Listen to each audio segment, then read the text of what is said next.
Hello there. I would like to familiarize you with the Women's Council Constitution.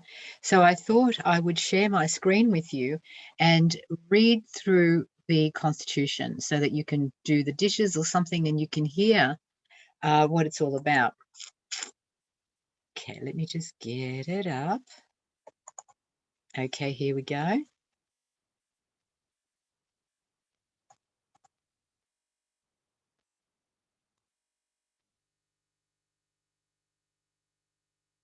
There we go. See if I can screen bigger. There we go. So this is the Women's Council Constitution, a constitution for the 21st century, and it is a template for discussion. It is just an initial draft, and you'll see as we talk further what that really implies.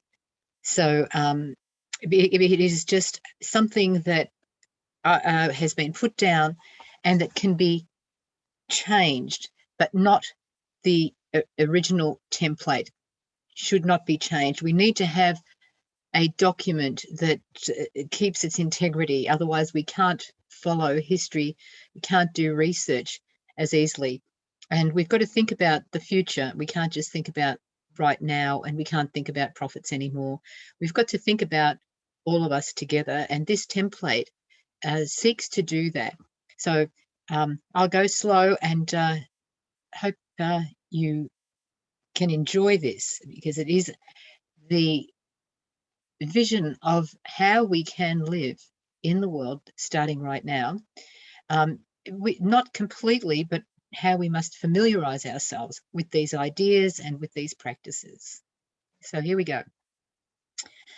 I dated it the 5th moon, day 17, 2019, and that is December 1st, 2019 in the Gregorian calendar. This is when it was last put down. And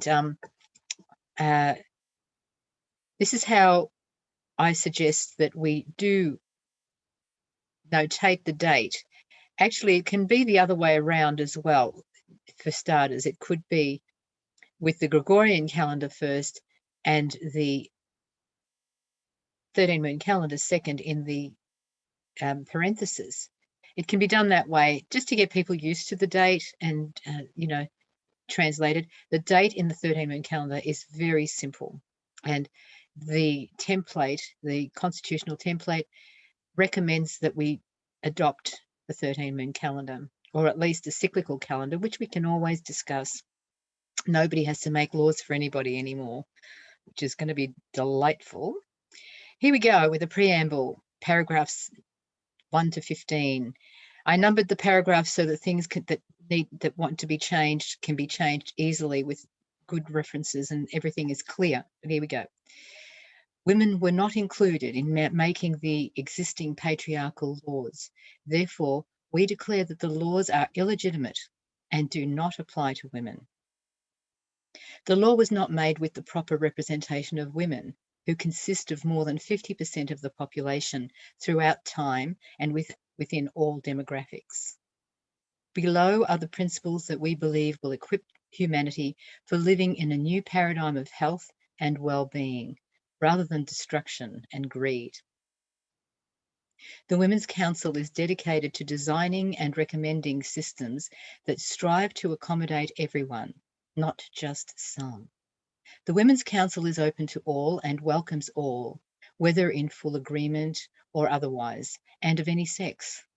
The Women's Council takes an optimistic view of human potential. We value life in terms of enjoyment and care of each other and our habitat, not an abstract construct such as money. Therefore, enjoyment in all processes and systems is considered a priority, along with excellence. Enjoyment has been neglected in the making of man-made law, who assigned no value to it. We advise that enjoyment be considered uppermost in all endeavours, rather than profit-making, as we train ourselves towards behaviours that benefit ourselves, the planet, and the future of all interests simultaneously, not just self-interests. Change is the only thing that is certain. Therefore, laws can only be legitimate if they make provision for change. In this digital age, change will be continually required. We must not rely on systems that are centuries old to keep us hampered. When the idea of law came along, times were very different than they are today. Change needs to be a primary factor in the setting down of law if there is to be any setting down of law at all.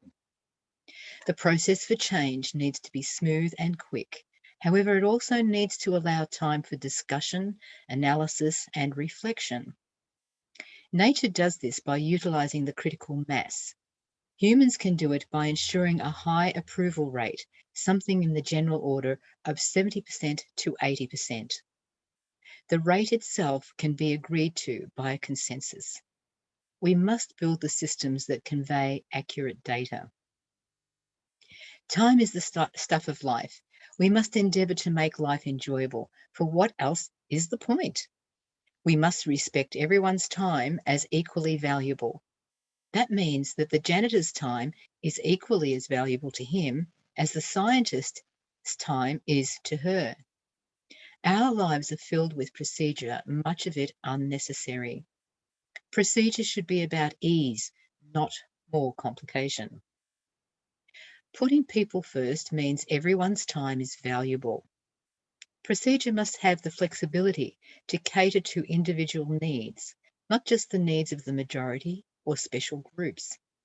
Procedure must have the flexibility to change quickly to keep up with this fast-paced era. The least we can expect of the advancements of the 21st century is that we can make adjustments quickly, accurately, and coherently. Procedure is secondary to the well-being, creativity, and freedom of humans. However, both can be in accordance with each other and work simultaneously. We needn't sacrifice one for the other. Procedure, and indeed systems overall, must be driven by the simplification of lives and the ease of application. Otherwise, why have procedure at all? The ideology of force is strenuously renounced and rejected. We believe that all earthlings are free. Humans have equal worth regardless of ability. Force is a curse on free people everywhere. We have been trained to accept that force is necessary. However, throughout history, there is no other method that has been tried. Instead of force, the Women's Council advocates the encouragement of desirable behaviours and the discouragement of undesirable behaviours. Humans are social beings. Encouragement may be enough to change habits. We hold a default position that all beings are free, and we build our cultures around that central idea. Discussion and education must determine what constitutes desirable and non-desirable behaviour, and consensus must be sought. Indeed, consensus is the best way to arrive at conclusions on all matters. Conclusions, even though they may be made by consensus, will, however, never be forced. Consensus must be used merely as a guide. This may be enough. We need to try it before we impose punishments. Solving conflicts satisfactorily requires discussion, consultation, and negotiation, and often even tenacity. Conflicts are inevitable in a free society, with individuals holding a plethora of opinions and cover a wide spectrum of ideas. Individual opinion is something to be celebrated. Therefore, we must enable individuals to resolve conflicts without the dread or distress it causes today. Walking away from a problem has been proven over centuries now that it doesn't work for everyone. Strangely, our culture offers no method to resolve conflicts in a smooth way that satisfies all parties. If freedom truly is the bastion of our society and something we hold as unalienable, unalienable, then we must be able to at least express our own opinions without fear or retribution. A system specifically designed for finding consensus is called synergination and is one the Women's Council recommends. Synergination is explained in the link at item number 155. The Women's Council holds that laws which do not fully represent those whom they affect must be regarded as illegitimate. Synergination fosters pure democracy, where everyone has equal voice. Women have been left out from being invited to the table when laws were drafted and passed, and therefore we do not recognise the law. No efforts were made to make laws fair by calling on those who they were to affect, including other demographic groups besides women. This is unacceptable to women and in breach of a free and democratic society. In replacement of law, we propose living by principle, as is done by many Indigenous tribes. Laws restrict creativity and the evolution of human beings, as they do not recognise exceptions. Laws that are administered uniformly are tyrannical. Laws have a long planning period and therefore they are non-dynamic and unable to keep up with unforeseen consequences. Laws have operated against individuals as much as they have for them. We know we can do better than this. Laws are too cumbersome, especially for the digital age, and leave people out who cannot afford lawyers. Nothing is surer than change. Therefore, the idea that laws go forward into perpetuity without an end date is malicious. Laws stultify our evolution. If laws are to be made, they must be reviewed at regular intervals, the time frame to be decided by consensus and according to applicability. Principles, however, do go into perpetuity. Principles persist, while laws constantly need to change if they are to keep up with change in society. The reality is, however, that laws rarely change and usually go on without an end in sight. They become antiquated, which causes distortions and convolutions in society. Principles such as the Golden Rule, do unto others, on the other hand, are perennial. The systems the Women's Council recommends are in keeping with our convictions and values. If we believe in freedom, it means everyone has the freedom to speak whatever they wish and travel according to their desires. The earth belongs to all its creatures. Censorship is grossly abhorrent in a free society. When speech is found to be offensive, the proper recourse is to use speech again, and preferably rational and reasoned speech, but never censorship.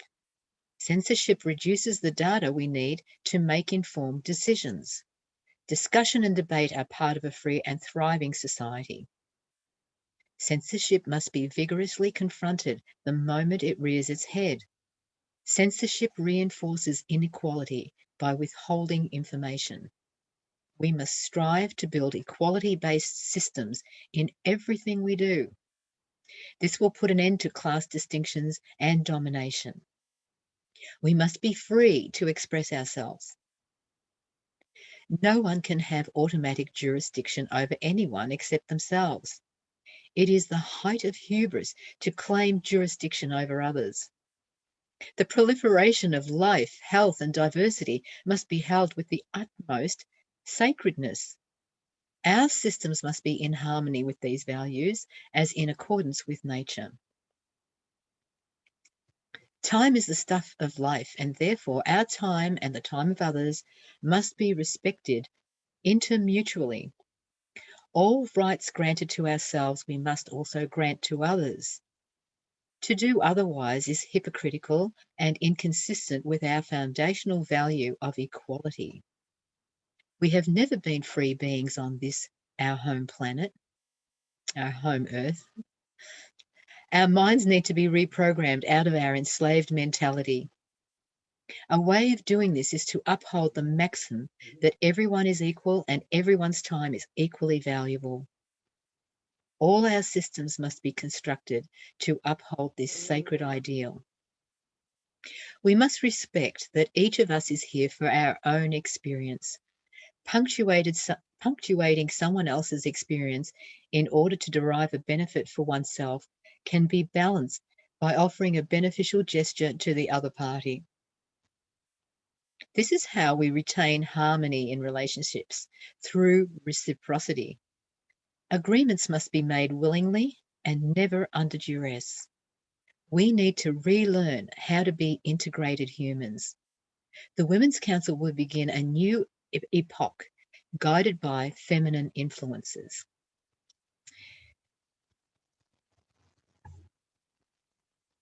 There we go. So that is the preamble to the Women's Constitution for the 21st century. I hope you liked it, and more readings will be forthcoming of the items within the Constitution. Hope you enjoyed it, and you can always go to the page on Facebook, the Women's Council 13.20, or on medium.com, and I will put a link to those pages in the notes. Thank you for listening. Enjoy.